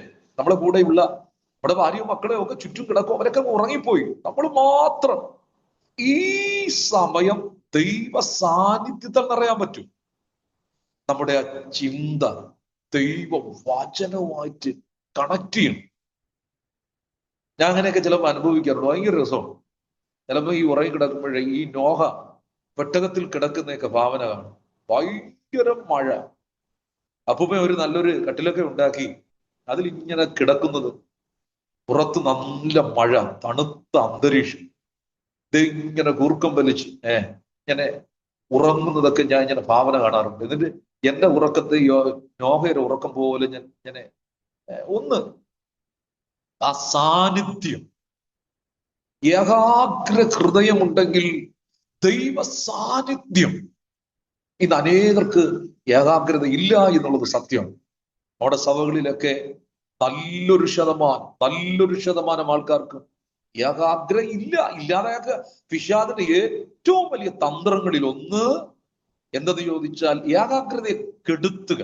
അവൻ അശ്രദ്ധ സൃഷ്ടിക്കുക. അശ്രദ്ധ എന്ന് പറയുമ്പോൾ നമുക്കറിയാമല്ലോ, അശ്രദ്ധ വന്നാൽ പോയി. ഒരു കുടുംബ ജീവിതത്തിൽ, ബിസിനസ്സിൽ, അവന്റെ ജോലി മണ്ഡലത്തിൽ, പരീക്ഷകളിൽ, ഡ്രൈവിങ്ങിൽ അശ്രദ്ധ വന്നാൽ, ഇരമ്യാവിന്റെ പുസ്തകത്തിൽ അങ്ങനെ ഒരു വാക്യമുണ്ട്: അവരുടെ അശ്രദ്ധ പ്രവാസത്തിലേക്ക് പോകുവാൻ ഇടയായ എന്നൊരു വാക്യം. അവർ വചനം കേട്ടില്ല, അവർ അശ്രദ്ധ അവരെ പ്രവാസത്തിൽ കൊണ്ടുപോയെന്ന് ഒരു വചന ഇരമ്യാവിലുണ്ട്. ശ്രദ്ധയോടെ, ഏകാഗ്രതയോടെ, ജാഗ്രതയോടെ. ഇതിന്റെ ഇടയ്ക്ക് എന്റെ മെസ്സേജ് തുടങ്ങിയില്ല, ഇതിങ്ങനെ പരിശുദ്ധാത്മാവ് തരുന്ന് പറഞ്ഞുകൊണ്ടിരിക്കുകയാണ് കേട്ടോ. ഒരു ചിന്ത കൂടെ ഇങ്ങനെ കയറി വരികയാണ്. ഈ അപ്പോസ്തലനായ പൗലോസ് 1-ാം മിഷണറി യാത്ര, 2-ാം മിഷണറി യാത്ര, 3-ാം മിഷണറി യാത്ര, ഓരോ യാത്ര ചെയ്യുമ്പോഴും അദ്ദേഹം ഒരു 3-4 സഭ സ്ഥാപിക്കാറുണ്ട്. അങ്ങനെ എഫെസോസിലെ സഭ, കൊരിന്ത്യ സഭ, കൊലോസ്യ സഭ, തെസ്സലോനിക്ക സഭ അവിടെ സ്ഥാപിക്കും, അങ്ങ് പോകും അല്ലെ. അതിന്റെ ഇടയിൽ സ്ഥാപിച്ച ഒരു സഭയാണ് ബെരോവയിലെ സഭ. പക്ഷേ എഫെസോസിലെ സഭ സ്ഥാപിച്ചു, അവർക്ക് ലേഖനം എഴുതി, തെസ്സലോനിക്കർക്ക് എഴുതി. ഇന്ന് എഫെസോസിലെ മറ്റു സഭകളൊക്കെ പ്രസിദ്ധമാണ്. എന്നാൽ ബെരോവയിലെ സഭ ആർക്കും അറിയില്ല. എന്താണെന്ന് അറിയാമോ? അവിടെ സഭയുണ്ടാക്കി, അവിടെ പിന്നെ ലേഖനം എഴുതേണ്ടി വന്നില്ല. പൗലൂസ് അടി കൊടുക്കാൻ കമ്പെടുക്കേണ്ടി വന്നില്ല. ആ സഭയെക്കുറിച്ച് പിന്നെ പൗലൂസ് തിരിഞ്ഞു നോക്കേണ്ട ആവശ്യമില്ല. അനുഗ്രഹിക്കപ്പെട്ട സഭ. നമ്മുടെ വീട്ടിലും 10 മക്കളുണ്ടെങ്കിൽ പ്രസിദ്ധൻ ആരെന്നറിയാമോ? പ്രശ്നക്കാരനാണ് അല്ലേ? ഒന്ന് ചിന്തിച്ചു നോക്കും. നമ്മുടെ നാട്ടിൽ, നമ്മുടെ വീട്ടിൽ 10 മക്കളിൽ ഒരുവൻ ചട്ടമ്പി ആണെങ്കിൽ എല്ലാവരും അറിയപ്പെടും. സാധു ആണെങ്കിൽ ആരെങ്കിലും അറിയൂ? സാധു എന്നല്ല ഞാൻ ഉദ്ദേശിക്കുന്നത്, പ്രശ്നക്കാരനല്ലെങ്കിൽ. എന്നതുപോലെ ബെരോവയിലെ സഭ എന്ന് പറഞ്ഞാൽ ആരും അറിയുന്നില്ല. കാരണം ആ സഭയുടെ ഒരു പ്രത്യേകത, ദൈവത്തിന്റെ വചനം ജാഗ്രതയോടെ. വീട്ടിൽ ചെന്ന് പിന്നത്തേൽ വായിക്കണമേ, അവർ ഉത്തമന്മാരായിരുന്നു, ശ്രദ്ധയോടെ എന്ന്. അവിടെ അതിനകത്തൊരു പദമുണ്ട്, അവർ ജാഗ്രതയോടെ കൈക്കൊണ്ടു, ഏകാഗ്രതയോടെ. പിന്നെ തിരിഞ്ഞു നോക്കേണ്ടി വന്നില്ല. നമ്മുടെ വീട്ടിലും അങ്ങനെയാണല്ലോ. ഒരു കുഞ്ഞ് നല്ല ഏകാഗ്രതയുള്ള കുഞ്ഞിനാണ്, ഒന്നും പറയണ്ട. അതാണ് ആത്മീയൻ. ആത്മീയനോ സകലത്തെയും വിവേചിക്കുന്നു. ഏകാഗ്ര ഹൃദയം ഉണ്ടെങ്കിൽ മക്കളെ രാവിലെ എഴുന്നേറ്റ് പ്രാർത്ഥിച്ച് ബൈബിളും ആയിരുന്നു, കൃത്യസമയത്ത് പള്ളിയിൽ പോകുന്നത്, ജാംശം കൊണ്ട് ഒന്നും പറയണ്ട. അവനറിയാം, അവനൊരു ഏകാഗ്ര ഹൃദയമുണ്ട്. എന്നെ കേൾക്കുന്ന പ്രിയരെ, നമുക്ക് കുറവാ ഞാൻ പറയുന്നത്. നമുക്ക് ഈ കുറവെന്ന് പറയുമ്പോൾ നമ്മുടെ കുറവാണ് ഞാൻ പറയുക. ഏകാഗ്രത നമുക്കൊരു വലിയ ആവശ്യം. ഏകാഗ്രത ഉണ്ടെങ്കിൽ വരുന്ന ഒരുപാട് അനുഗ്രഹങ്ങൾ. യഹൂദയിൽ നേരത്തെ പറഞ്ഞ 10, 16, 19 രാജാക്കന്മാർ ഭരിച്ചു. നക്ഷത്രങ്ങളെ പോലെ ശോഭിച്ച, എല്ലാവരെയും എടുത്തു പറയുന്ന ഒരു പോയിന്റാണ്. ഇവൻ യഹോശാഫാത്തിനെ കുറിച്ച് പറയുമ്പോഴും കുറെ നല്ല കാര്യങ്ങൾ പറയും. അദ്ദേഹം ദൈവത്തെ അന്വേഷിച്ചു, ദൈവത്തെ കാത്തിരുന്നു, അതും ഇതൊക്കെ പറയും. എന്നതുപോലെ എടുത്തു പറയുന്ന ഒന്നാണ്. ആസയെ കുറിച്ച് പറയുന്നു ആദ്യം, അദ്ദേഹത്തിന്റെ ആദ്യത്തെ ജീവിതത്തെ കുറിച്ച്, ദാവീദിനെ കുറിച്ചും അവിടെ പറയുന്നു. 11:5 ദാവീദ് ഏകാഗ്രതയുള്ളവനായിരുന്നു. ആസയെ കുറിച്ച് അവന്റെ തുടക്കത്തിൽ അങ്ങനെ എഴുതിയിട്ടുണ്ട്, അവന്റെ പിതാക്കന്മാരെ പോലെ അവൻ ഏകാഗ്രതയുള്ളവനായിരുന്നു. അതുപോലെ യോശിയാവിനെ കുറിച്ച് യഹോശാവൻ, നിങ്ങൾ നക്ഷത്രങ്ങളെ പോലെ ശോഭിച്ചവരെല്ലാം ഏകാഗ്രതയുള്ളവരായിരുന്നു. അപ്പൊ ഈ ഏകാഗ്രത വരുമ്പോൾ ഉള്ള ഒരുപാട് അനുഗ്രഹങ്ങളിൽ ഒരുപാട് അത് വലിയ കടൽ പോലത്തെ വിഷയമെങ്കിലും 1-2 ചിന്തകൾ പറഞ്ഞ് നമുക്ക് പ്രാർത്ഥിക്കാം. ഇപ്പൊ തന്നെ എന്റെ മൊബൈലിൽ 8:10, 20 മിനിറ്റേ ഉള്ളൂ. അതിൽ ഒരു വചനം നിങ്ങൾ വായിക്കണേ. യെശയ്യാവിന്റെ പുസ്തകം 38 അതിന്റെ 5-ാമത്തെ വാക്യം മാത്രം വായിക്കും.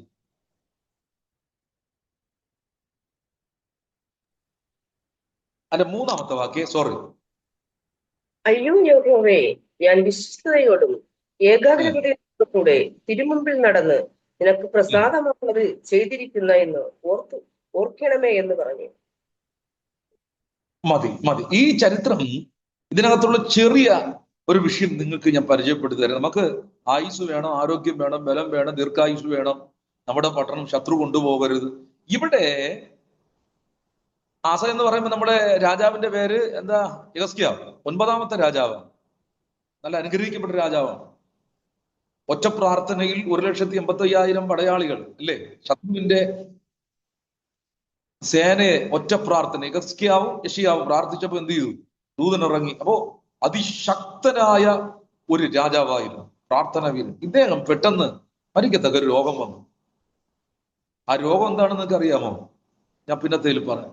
നിങ്ങൾക്ക് അറിയാമെങ്കിലും ഒന്ന് ഓർപ്പിക്കും. ഒരു വ്യക്തി മരിക്കാൻ വലിയ രോഗമൊന്നും വരണ്ട, ചെറിയൊരു രോഗം വന്നാൽ മതി. അപ്പോ ആമോസിന്റെ മകനായിരിക്കുന്ന യെശയ്യാ പ്രവാചകനോട് ദൈവം പറഞ്ഞു, നീ ചെന്ന് യെഹിസ്കീയാവിനോട് ഇങ്ങനെ പറയണം, നിന്റെ ഗ്രഹകാര്യം നീ ക്രമീകരിക്കുക, നീ മരിച്ചു പോകും, സൗഖ്യമാകില്ല. രണ്ടാമത് പറയേണ്ട ആവശ്യമില്ല, ഒറ്റ ദൂത് പറയും. കാരണം യെശയ്യാവ് പറഞ്ഞ അങ്ങനെയാണ്. ക്രിസ്തുവിനെ കുറിച്ചൊക്കെ ഒറ്റ ദൂതേ പറഞ്ഞുള്ളൂ, കന്യാഗർഭം ധരിച്ചു മകനെ പ്രസവിക്കും. പിന്നെ എക്സ്പ്ലനേഷൻ ഒന്നും അവിടെ ഇല്ല, അവിടെ പിന്നെ വിശദീകരണമൊന്നും ഇല്ല, അത് മതി. അപ്പോ ഒരു വചനം മാത്രമല്ല പറഞ്ഞിട്ടുള്ളത്, എങ്കിലും ഞാൻ പറയണം, വ്യക്തമായി ദൂത് പറയും, മരിച്ചു പോകും, നീ രക്ഷപ്പെടില്ല, മരിച്ചു പോകും, തീർന്നു. നിന്റെ ഗൃഹകാര്യമൊക്കെ ക്രമീകരിക്കും, മരിക്കുന്നതിന് മുമ്പൊക്കെ ഗൃഹകാര്യം ക്രമീകരിക്കണം. അതിനകത്ത് ചെറിയൊരു ദൂതുണ്ട്, വലിയ ദൂതാണ്. നമ്മൾ എപ്പോഴും ഗൃഹകാര്യങ്ങൾ ക്രമീകരിക്കുക. ഗ്രഹത്തിലുള്ള, നമ്മുടെ വീട്ടിലുള്ള, എപ്പോഴും നമ്മുടെ ദൈവം അണയും നമ്മൾ മുകളിലോട്ട് പോകുന്നൊന്നും പറയാൻ പറ്റില്ല. ചില വീടുകളിലൊക്കെ അങ്ങനെ ഒരു കുഴപ്പമാണ്. മരിച്ചു കഴിയുമ്പോൾ, ഈ ഇടയ്ക്ക് എൻ്റെ ഒരു ഏറ്റവും അടുത്തൊരു സുഹൃത്താണ്, ഈ പ്രായമുള്ള മനുഷ്യനാണ് അദ്ദേഹം, ഡോക്ടർ BR അംബേദ്കർ, എൻ്റെ ഫോട്ടോയൊക്കെ നമ്മൾ കണ്ടിട്ടുണ്ടല്ലോ, നേരിട്ട് കണ്ടില്ല. അദ്ദേഹത്തിന്റെ ഒരു മുഖരൂപമുള്ള ഒരു നല്ല പ്രായം ചെന്ന ഒരു അനുഗ്രഹിക്കപ്പെട്ട ദൈവദാസൻ ഉണ്ടായിരുന്നു. അദ്ദേഹം മരിച്ചു. ഞാൻ പോയി അദ്ദേഹത്തിന്റെ 2 ദിവസം കഴിഞ്ഞ് മോനെ വിളിച്ചു, മക്കളെ, അവന്റെ പേര് പറഞ്ഞിട്ട് പറഞ്ഞു, വണ്ടിയുടെ ലൈസൻസ്, അതിന്റെ ബുക്കും പേപ്പറും, LICയുടെ പേപ്പർ, എന്റെ പപ്പ പോലീസിലൊക്കെ ആയിരുന്നല്ലോ, ഭർത്താവിന്റെ വേല ചെയ്യുന്നതിന് മുമ്പ് പോലീസ് ആയിരുന്നല്ലോ, ഒരുപാട് രേഖ അതൊക്കെ ഉണ്ടോ കയ്യിലൊക്കെ? പാസ്റ്ററെ ഒന്നും കാണാനില്ല. ഇനി എന്റെ അമ്മ എങ്ങനെ ആ പെൻഷൻ സംഘടിപ്പിക്കും? എന്താ അവൻ ഇങ്ങനെ മരിച്ചു, അപ്പം മരിച്ചു എങ്കിലും ഈ വേപ്പട്ടിയെ പോലെ അവൻ ഇങ്ങനെ ഭയങ്കര വെപ്രാളം, രേഖകളൊന്നുമില്ല, എവിടെ ഒന്നും. ഞാൻ പറഞ്ഞില്ല, നമുക്ക് പ്രാർത്ഥിക്കാം, എവിടെയെങ്കിലുമൊക്കെ കാണാം. പിന്നെ എങ്ങനെയൊക്കെയോ തപ്പിപ്പിടിച്ചൊക്കെ ഒപ്പിച്ചെടുത്ത് തോന്നും. ഞാൻ അത്രയും ഒരു ഉദാഹരണം പറഞ്ഞതേ ഉള്ളൂ. നമ്മൾ എല്ലാ കാര്യങ്ങളും ഒരു ഗൃഹകാര്യം ക്രമത്തിലാക്കുക നല്ലതാണ്. അടുക്കും ചുറ്റും ബൈബിള് പറയുന്നു, ക്രമം കെട്ടവന്റെ പ്രവൃത്തിയെ ഞാൻ വെറുക്കുന്നു. നിന്റെ ഗൃഹകാര്യം ക്രമത്തിലാക്കുക. ചില സഹോദരിമാരും ഒക്കെ ഇങ്ങനെയുണ്ട്, പ്രാർത്ഥനയൊക്കെ ഉണ്ട്, ജീവിതം വീട്ടിൽ ഒരു ക്രമീകരണം വരാതെ ഓടികളെ. സഭായോഗത്തിനൊക്കെ രാവിലെ എഴുതിക്കും, അങ്ങ് പോകും, വീട്ടിലെ കാര്യം ഒന്നും ശ്രദ്ധിക്കില്ല. ഞാൻ പഠിച്ച റാന്നി ഫെയ്ത്ത് ബൈക്കോളേജിലെ ബൈക്കോളേജ് റാന്നിയിലാണ് പഠിച്ചത്. ബാബു ജോർജ് എന്ന് പറയുന്ന പ്രിൻസിപ്പൾ എപ്പോഴും പറയും, അവിടുത്തെ സഹോദരിമാരോട് പറഞ്ഞു, ശനിയാഴ്ച രാത്രിയെ നിങ്ങൾ എഴുന്നേൽക്കണം, എഴുന്നേറ്റ് ജോലിയെല്ലാം തലേ ദിവസം എല്ലാം ജോലികളൊക്കെ ക്രമീകരിച്ചു വെക്കണം. രാവിലെ ഉത്സവമാണ്, പ്രഭാതത്തിൽ തന്നെ എഴുന്നേറ്റ് എല്ലാം ക്രമീകരിച്ച് ദൈവാലയത്തിൽ വന്ന് സ്വസ്ഥതയോടെ സമാധാനത്തോടെ ആരാധിക്കണം. ക്രമം നമ്മളൊന്ന് മനസ്സ് വെച്ചാൽ മതി. ഇവിടെ ക്രമീകരിക്കാൻ, നീ മരിച്ചു പോവും, തീർച്ചയായും പോവും. യെഹെസ്കേൽ എന്ത് ചെയ്തു? അവിടെ എഴുതിയിരിക്കുന്ന ഒരു ചെറിയ ചിന്ത, അയ്യോ യഹോവേ, ഞാൻ വിശ്വസ്തയോടും ഏകാഗ്രതയോടും, ആ ഒരു പദമാണ്, ഏകാഗ്രതയോടും. നമ്മുടെ വിഷയം എന്താ? ശലോമോനോട് അപ്പം പറയുന്നു, മക്കളെ, സഭയോട് പറയുന്നു, ദൈവത്തോട് പറയുന്നു, ദൈവമേ, ഇവനൊരു ഏകാഗ്ര ഹൃദയം കൊടുക്കണേ. വേറെ ഒന്നും പ്രാർത്ഥിക്കുന്നില്ല, ഏകാഗ്ര ഹൃദയം. വെളിയിലൊക്കെ ചെന്ന് കണ്ണു തുറന്നിരുന്ന് അവിടെയും നോക്കി ഇവിടെയും നോക്കി, അതും പറഞ്ഞ് ഇതും പറഞ്ഞ്, പ്രിയരെ, നമുക്കൊന്നുകൂടെ ഉണരാം, പ്രാർത്ഥിക്കാം. ദൈവമേ, ഞാൻ ഈ ദൂത് പറയുമ്പോൾ നിങ്ങൾ ഒന്നുകൂടെ, ഈ പ്രസംഗം ഒന്നും ആയില്ലെങ്കിലും ഇതിനകത്ത് ഏതെങ്കിലും ഒരു വചനം നിങ്ങളെ സ്പർശിക്കുന്നുവെങ്കിൽ, ഏകാഗ്ര നഷ്ടപ്പെടുത്തുന്ന സകലതിനോട് നിങ്ങൾ ഗുഡ് ബൈ പറയണം. പ്രാർത്ഥിക്കാൻ ഏകാഗ്രതയില്ല, ബൈബിൾ വായിക്കാൻ ഏകാഗ്രതയില്ല. എന്താ? നമ്മൾ വേറെ എന്തൊക്കെയോ ഏകാഗ്രതയോടെ കാണുന്നു, കേൾക്കുന്നു. നിങ്ങളോട് തന്നെ ചോദിച്ചു നോക്കിയേ, ഏതെല്ലാം കാര്യങ്ങളാണ് നമ്മളെ ഏകാഗ്രതയെ കെടുത്തിക്കളയുന്നത്? അമിതമായ സംസാരം, അമിതമായ കാഴ്ച, അതിനെക്കുറിച്ചൊന്നും പറയാതിരിക്കുന്നു ഉത്തമം. ഞാൻ ഉൾപ്പെടെ നമ്മൾ ക്രമീകരണം പ്രാപിക്കുക, എല്ലാം കുറേച്ച. നമ്മൾ ഒരു ത്യാഗമാണ്. എന്ന് പറഞ്ഞാൽ എന്തോ ക്രിസ്ത്യൻ ജീവിതം എന്ന് പറയുമ്പോൾ അങ്ങനെയാണ്. പലതിനെ ഉപേക്ഷിക്കുക. ഞാൻ പെട്ടെന്ന് വരാം. ഇവിടെ യെഹെസ്കേൽ പറയുന്നു, ദൈവമേ, ഞാൻ വിശ്വസ്തയോട് ഏകാഗ്ര ഹൃദയത്തോടും നിനക്ക് പ്രസാദമുള്ള ചെയ്ത് തിരുമുമ്പിൽ നടന്നു എന്ന് ഓർക്കണമേ. ദൈവത്തെ ഓർപ്പിക്കുക. ചെയ്യണം, ഞാൻ ഏകാഗ്ര ഹൃദയത്തോട് നടന്ന് നീ ഓർക്കണേ. അങ്ങനെ ഓർപ്പിക്കാൻ വല്ല വ്യവസ്ഥയും ബൈബിളിലുണ്ടോ? അങ്ങനെ ഓർപ്പിക്കണം. നമ്മൾ കൂടെ നിങ്ങൾക്ക് പറ്റുമെങ്കിൽ ഒരു വചനം നിങ്ങൾ വായിക്കണേ, എന്നാലേ വ്യക്തമായി മനസ്സിലാവും. നല്ലൊരു വചനമുണ്ട്. ദൈവത്തെ നമ്മൾ ഓർപ്പിക്കണം. ആമേ. ഏതാ? 62 ഷിയാവിന്റെ പുസ്തകം 62 6 വാക്യം വായിച്ചു നോക്കിയേ.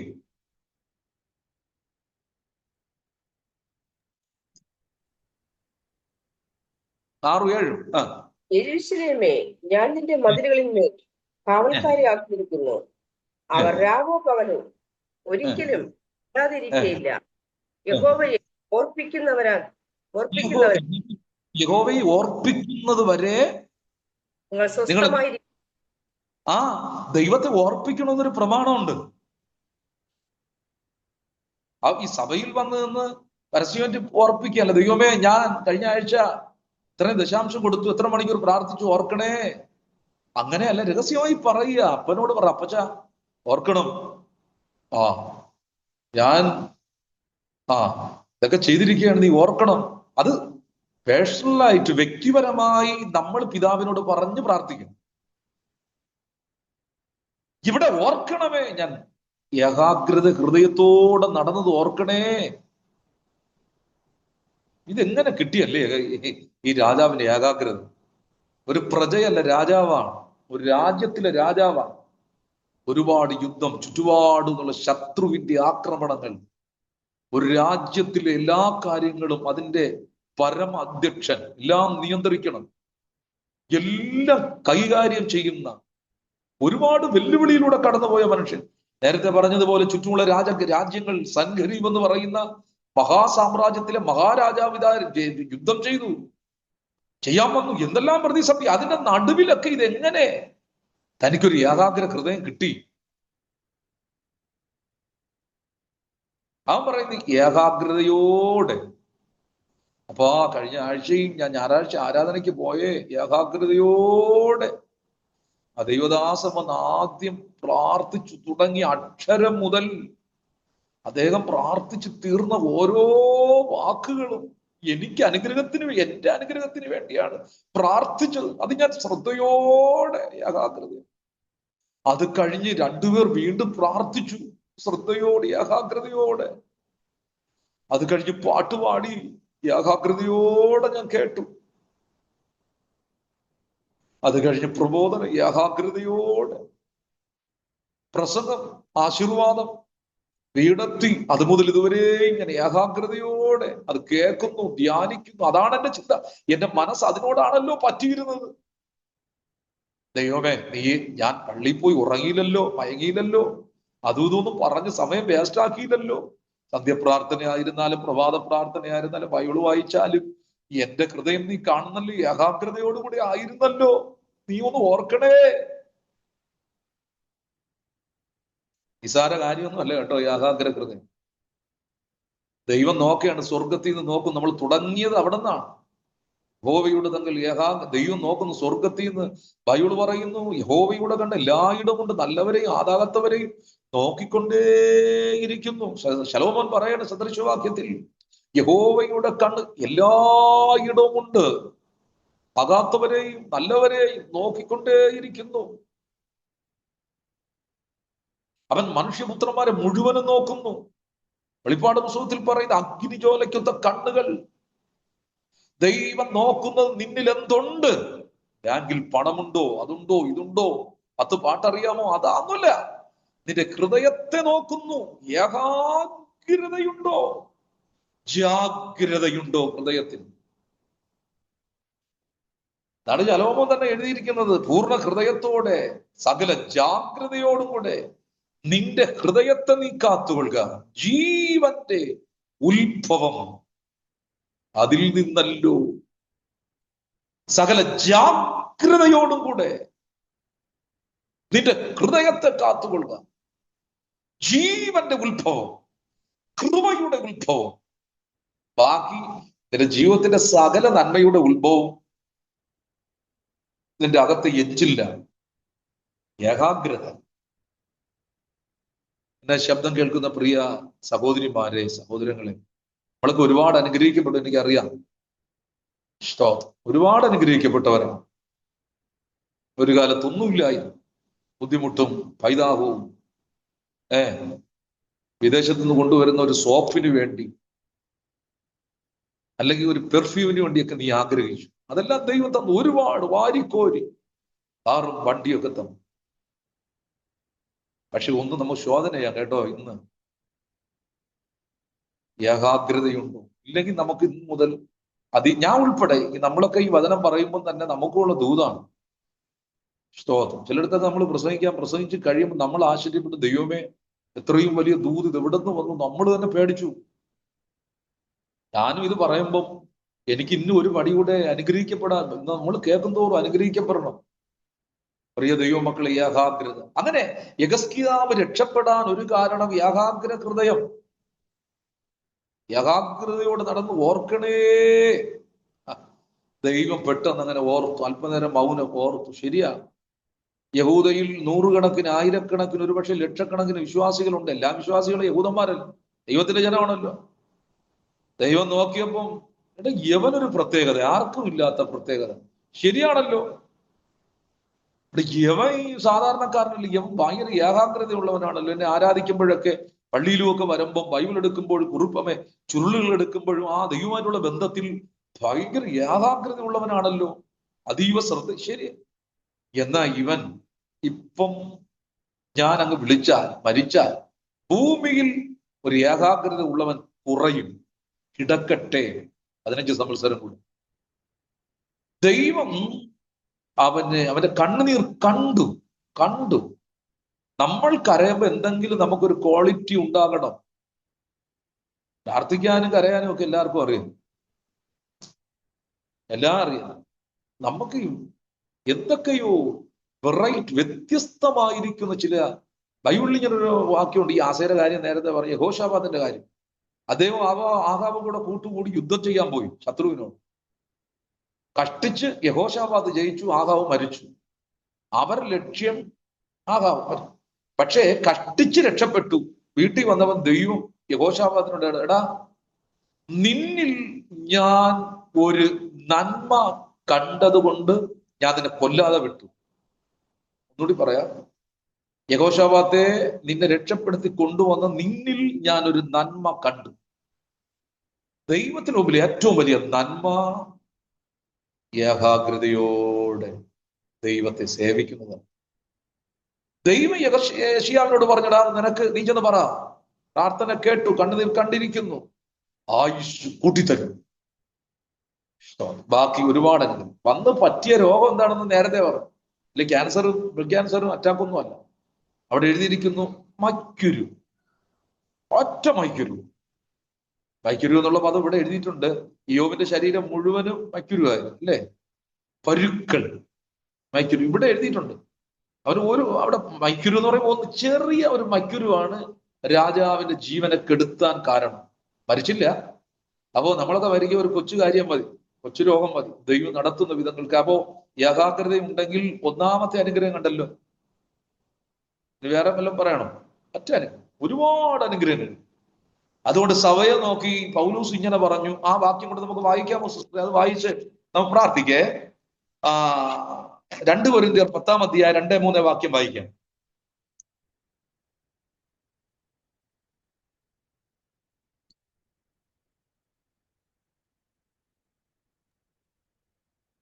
ഞങ്ങൾ ജഡത്തിൽ സഞ്ചരിക്കുന്നവരെങ്കിലും സിസ്റ്റർ 11:2 ഞാൻ നിങ്ങളെ കുറിച്ച് ദൈവത്തിന്റെ ഞാൻ നിങ്ങൾ ദൈവത്തിന്റെ എരിവോടെ എരിയുന്നു. ഞാൻ ക്രിസ്തു എന്ന ഏകപുരുഷന് നിങ്ങളെ നിർമ്മല കന്യകയായി ഏൽപ്പിക്കുവാൻ വിവാഹനിശ്ചയം ചെയ്തിരിക്കുന്നു. എന്നാൽ സർപ്പം ഹവ്വയെ ഉപായത്താൽ ചതിച്ചതുപോലെ നിങ്ങളുടെ മനസ്സ് ക്രിസ്തുവിനോടുള്ള ഏകാഗ്രതയും നിങ്ങളുടെ മനസ്സ് നിൽക്കണേ, ആ ഒരു പദം, നിങ്ങളുടെ മനസ്സ് ക്രിസ്തുവിനോടുള്ള നിർമ്മലതയും വിട്ട് വഷളായി പോകുമോ എന്ന് ഞാൻ ഭയപ്പെടുന്നു. കണ്ടോ, പൗലൂസ് കൊരിന്ത്യ സഭ സാധാരണ സഭയോടല്ല പറയുന്നത്. ആ സഭയുടെ പ്രത്യേകത അറിയില്ല. ഒരു കൃപാവരത്തിന് കുറവില്ലാത്ത സഭ, ക്രിസ്തുവിന്റെ വരവിനായി നോക്കിയിരിക്കുന്ന സഭ, വലിയ സാക്ഷ്യമുള്ള സഭ, പെർഫെക്റ്റ്. നിങ്ങൾ ശ്രദ്ധിക്കുക, ഈ സഭയോടാണ് പൗലോസ് പറയുന്നത്, ക്രിസ്തുവിനോടുള്ള ഏകാഗ്രതയും നിർമ്മലതയും വിട്ട് നിങ്ങൾ വഷളായി പോകുമോ എന്ന് ഞാൻ ഭയപ്പെടുന്നു. ക്രിസ്തുവിനോടുള്ള ഏകാഗ്രത വിട്ട് പോയാൽ വേഷത്തിൽ കന്യകയായിരിക്കും, നഷ്ടപ്പെട്ട കന്യകയായി മാറും. ഒന്നുകൂടി പറയാം, ഇവിടെ എഴുതിയിരിക്കുന്നു, ഏകാഗ്രത വിട്ടാൽ വഷളായി പോകും. ഒരു നിമിഷം നമുക്ക് ചിന്തിക്കാം, നമ്മൾ ക്രിസ്തുവിന്റെ പരിശുദ്ധാത്മാവിൽ അച്ചാരം ചെയ്ത നിർമ്മല കന്യകയാണല്ലോ.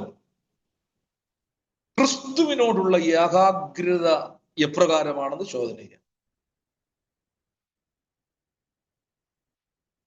നമ്മൾ ഏറ്റവും കൂടുതലൊക്കെ ചിന്തിക്കുകയും ബൈബിളൊക്കെ ഒരുപാട് വായിക്കും, പഴയ നിയമം, അബ്രഹാം, ഇസഹാക്ക്, യാക്കോബ്, അങ്ങ് പോകുന്നു, അനുഗ്രഹം, നന്മ, ഇതൊക്കെയാണ്.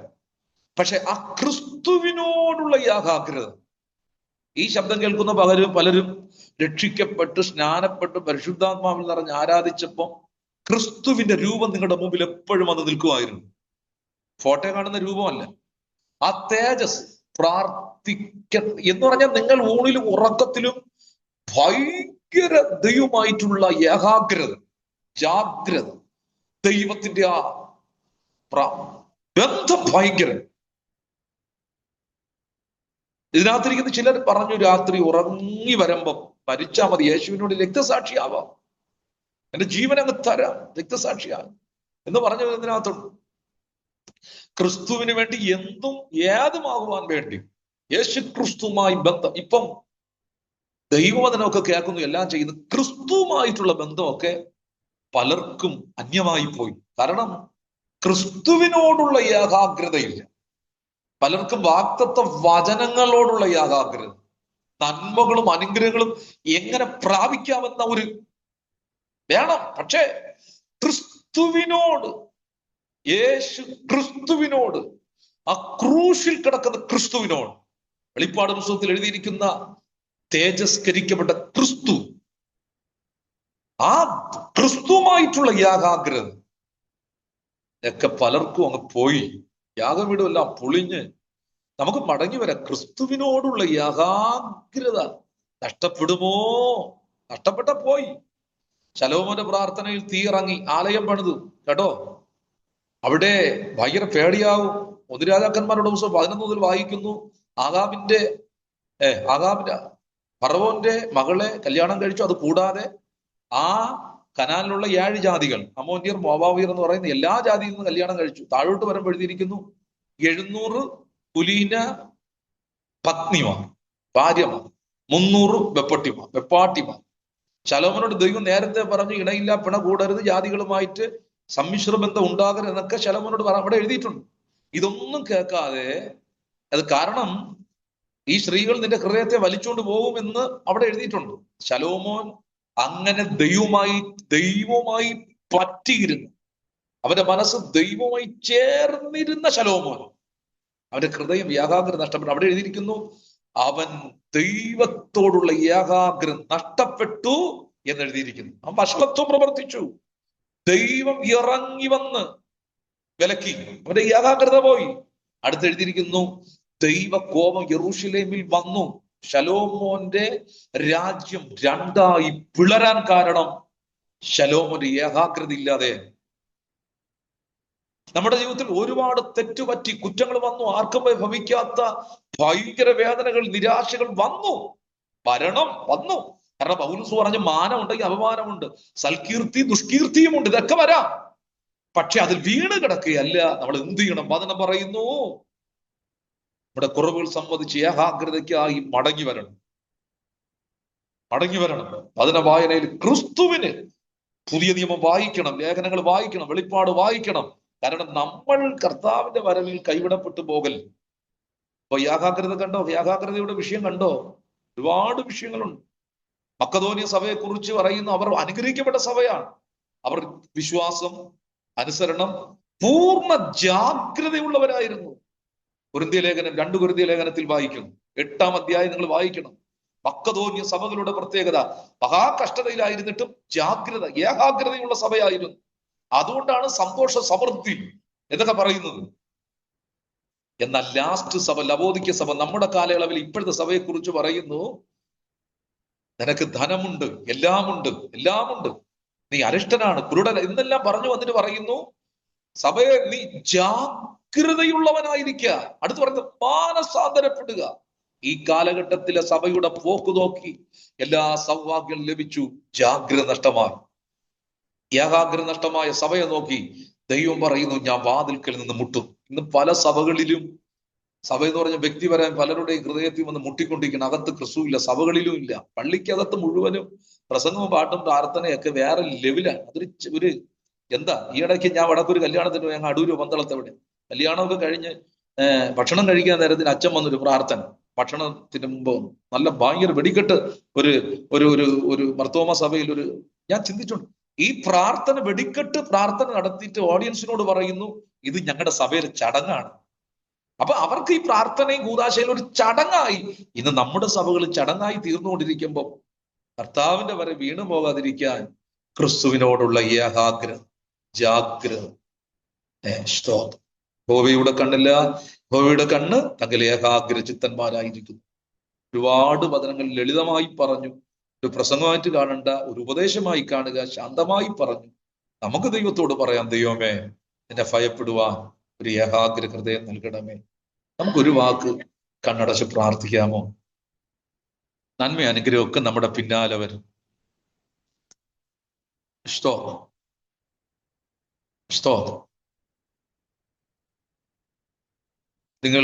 ഞാൻ എത്രയും സമയം, 1 മണിക്കൂറിൽ കൂടുതൽ ഇങ്ങനെ പറഞ്ഞുകൊണ്ടിരുന്നു. പരിശുദ്ധാത്മാവ് നൽകി, ഭയമുള്ളവർ നീതിമാന്റെ വായി ജീവന്റെ ഉറവയാകും എന്ന് പറഞ്ഞുകൊണ്ടിരുന്നു. പരിശുദ്ധാത്മാവ് നൽകി. നിങ്ങളുടെ ഹൃദയത്തിൽ ഏകാഗ്രത ഇല്ലെങ്കിൽ പോയി കേട്ടോ. പാട്ട് പാടുമ്പോൾ ഓരോ അക്ഷരത്തിലും ഓരോ ചരണത്തിലും അതിനെ കേൾക്കുമ്പോൾ എവിടെ പോയാലും ആത്മീയ ഭൗതിക മണ്ഡലങ്ങളിൽ ഏകാഗ്രത, നന്മകൾ നിങ്ങൾക്കുണ്ടാകട്ടെ. നമുക്ക് പ്രാർത്ഥിക്കാം. നല്ല ദൈവമേ, ഇതിനകത്ത് പങ്കെടുത്തിരിക്കുന്നവർ എത്ര പേരെന്ന് എനിക്കറിയില്ല, ആരൊക്കെ ഉണ്ടെന്ന് എനിക്കറിയില്ല. ദൈവമേ, ചുരുക്കം പേരായിരിക്കാം, ഒരു വ്യക്തിയായിരിക്കാം. ഏക മനുഷ്യന്റെ ലംഘനത്താൽ ലോകം മുഴുവനും ശപിക്കപ്പെട്ടു. ഒരു മനുഷ്യന്റെ അനുസരണത്താൽ ലോകം അനുഗ്രഹിക്കപ്പെട്ടു. ഒരു വ്യക്തി, ദൈവം ഒന്നിനെയാണ് നോക്കുന്നത്, എപ്പോഴും ഒന്നിനെ. ആ ഒന്ന് ഞങ്ങളാകട്ടെ. യേശോപ്പ, ഞങ്ങൾക്ക് ഏകാഗ്ര ഹൃദയം ഉണ്ടായിരുന്നു, ഭയങ്കര അഭിഷേകമായിരുന്നു, പരിശുദ്ധാത്മാവിന്റെ ശക്തി അതൊക്കെ കുറഞ്ഞുപോയി. അപ്പച്ച, കേൾക്കാനും പറയാനും പാടാനും ഒക്കെ ഏകാഗ്രതയിൽ ക്ഷമിക്കണം. ദൈവമേ, നിന്നെ ഭയപ്പെടുവാൻ അടിയനും കേട്ട എല്ലാവർക്കും ഒരു പുതിയ ഏകാഗ്ര ഹൃദയം നൽകണമേ. ഏകാഗ്രത വരം രോഗമോടും ശാപമോടും ബന്ധനമോടും കർത്താവിന്റെ മഹത്വം വ്യാപരിച്ചു കൊണ്ടിരിക്കും. ഏകാഗ്രം നഷ്ടപ്പെടുമ്പോൾ പരാജയങ്ങൾ, തോൽവികൾ വരും. കൊരിന്ത്യ സഭയിൽ അത് വരാതിരിക്കാൻ പറഞ്ഞു. ലവോദിക്യ സഭയ്ക്ക് ജാഗ്രതയില്ല. അന്ത്യകാല സഭ കർത്താവിന്റെ പ്രവൃത്തി വെളിപ്പെടും, അത്ഭുതങ്ങൾ പ്രവർത്തിക്കും. മുഴുവൻ മഹത്വം എടുക്കണം യേശുവിൻ നാമത്തിൽ തന്നെ പിതാവേ, ആമേൻ. ചെറിയ ഒരു കാര്യം കൂടെ ഞാൻ പറയുന്നു. എനിക്ക് ഈ പറഞ്ഞതുപോലെ ട്രാക്ട് ഞാൻ എഴുതാറുണ്ട്, നല്ല അനുഗ്രഹിക്കപ്പെട്ട ട്രാക്റ്റുകൾ. അതിൽ ഒന്നാണ് ഈ കാണുന്നത്, എന്നേ ഞാൻ മരിച്ചു പോവേണ്ടത്. ഇതുപോലത്തെ 4 പേജാണ്. ഇതുപോലെ ചുമന്ന കളറിലൊക്കെ നല്ല നല്ല മനോഹരമായത് ഞാൻ എഴുതിയിട്ടുണ്ട്. അപ്പോ ഇവിടെ വന്ന് ഒരുപാട് പേർ എടുത്തുകൊണ്ടൊക്കെ പോകും. ഞങ്ങൾക്കും അതിന്റെ പ്രവർത്തനങ്ങളുണ്ട്, ദേശത്തിൽ കൊടുക്കുന്നു. ഈ ഉണർവ് എന്നൊക്കെ പറയുന്നത് നിശബ്ദതയുടെ ഉണർവ് ഈ ട്രാക്റ്റുകൾ എത്തിക്കുക. അത് ചുമ്മാ ചിലത് ഭയങ്കര പ്രാസമായിരിക്കും, ഇതൊക്കെ പരിശുദ്ധാത്മാവ്. ഇത് 4 കോപ്പി, 4 പേജുള്ള ഒന്ന് ഇത് നമുക്ക് പ്രിന്റ് ചെയ്യണതിന് തമിഴ്നാട്ടിൽ ഞാൻ വർഷങ്ങൾ കൊണ്ട് അടിക്കുന്നത് കൊണ്ട് വെറും 1100 രൂപയാവുള്ളൂ, വണ്ടിക്കൂലി ഉൾപ്പെടെ. നിങ്ങൾക്ക് ആർക്കെങ്കിലും ഒരു താല്പര്യം, പ്രിയ കുമാരദാസ് പാസ്റ്ററുടെ മിനിസ്ട്രിക്ക് 1000 ട്രാക്ട് അടിക്കാൻ ഒരു ചെറിയ ഹെൽപ്പ്. അതിന്റെ വണ്ടിക്കൂലി പോകുന്ന വഴിക്ക് ഒരു വെള്ളം വാങ്ങി കുടിക്കാനല്ലാതെ ഞാൻ വേറെ ഒരു കാശ് കൊടുക്കില്ല. അത്ര ഞാൻ സ്നേഹിക്കുന്ന ഒരു മിനിസ്ട്രിയാണ്. ഓരോ ട്രാക്റ്റും വിലപ്പെട്ടതാണ്. അപ്പൊ നിങ്ങൾക്ക് ആർക്കെങ്കിലും താല്പര്യം ഉണ്ടെങ്കിൽ ഇതിന്റെ സിംഗിൾ കോപ്പി ഞാൻ എഴുതിയിട്ടുണ്ട്, ഒറ്റ പേജ്. അത് 600 രൂപയാണ്. അത് ചിലപ്പോൾ 550 രൂപയ്ക്കും അടിച്ചു തരും. ഞാൻ സ്ഥിരം പോകുന്നുണ്ട്. നിങ്ങൾക്ക് ആർക്കെങ്കിലും താല്പര്യം ഉണ്ടെങ്കിൽ നിങ്ങൾ എന്റെ വേലയെ ഞാൻ സഹായിക്കും. ഞാൻ അങ്ങനെ ഇന്ന് പറയാത്തതാണ്, ആത്മാവിലൊരു പ്രേരണ. ബീന സിസ്റ്റർ അത് തന്നെ ഒന്നും പറയില്ല. പരസലി സിസ്റ്റർ കർത്താവിന്റെ വേല ഒരുപാട് സ്നേഹിക്കുന്നു. ആർക്കെങ്കിലും താല്പര്യം ഉണ്ടെങ്കിൽ ഹൃദയത്തിൽ സംഗ്രഹിക്കുക, ബീന സിസ്റ്ററോട് പറയുക, എന്നെ അറിയിക്കുക. നമുക്ക് ഒരുമിച്ച് കർത്താവിന്റെ വേല ചെയ്യാം. എന്നെ ഈ ശുശ്രൂഷയ്ക്ക് വിളിച്ചതിൽ ഒരുപാട് നന്ദി. വീണ്ടും നിങ്ങളോടൊപ്പം മനസ്സുകൊണ്ടുണ്ടായിരിക്കും. ഇതിലൂടെ ദൈവം ഒരുപാട് ആൾക്കാർ കൃപയും അനുഗ്രഹം പ്രാപിക്കട്ടെ. നന്ദി. ദൈവം അനുഗ്രഹിക്കട്ടെ. Okay, stop.